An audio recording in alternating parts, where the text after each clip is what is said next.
Dr. Pettay.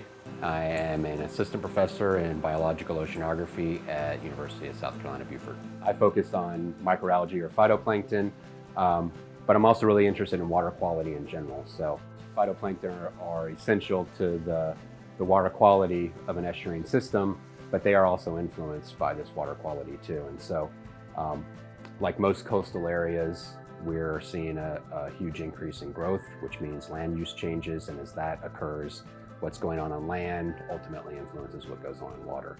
And so I'm interested in phytoplankton, but I'm also interested in the macro and micro invertebrates and teach courses in those areas. So a couple of the courses I'll be teaching and developing are an invertebrate zoology course, so looking at things without backbones.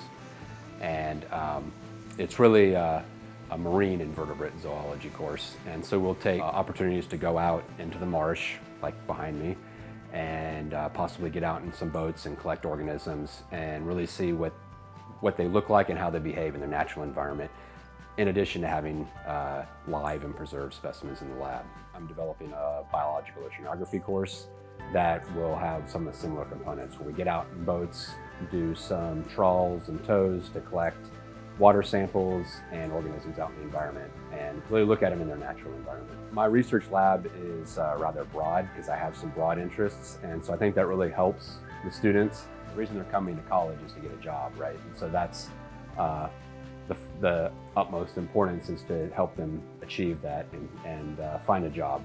And so I feel that students coming out of my lab will obviously be well trained to go into further graduate careers. Also, students that are interested in, say, more of a medical career, they can learn and gain experience, laboratory experience in my lab that's useful in getting into some sort of medical school.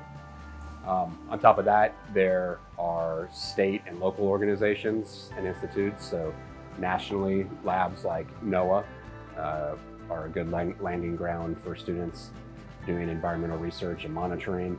And at the local level, organizations like South Carolina's DHEC also do a lot of the same sort of research and monitoring that I do. And students in my lab will gain valuable experience in being able to do that.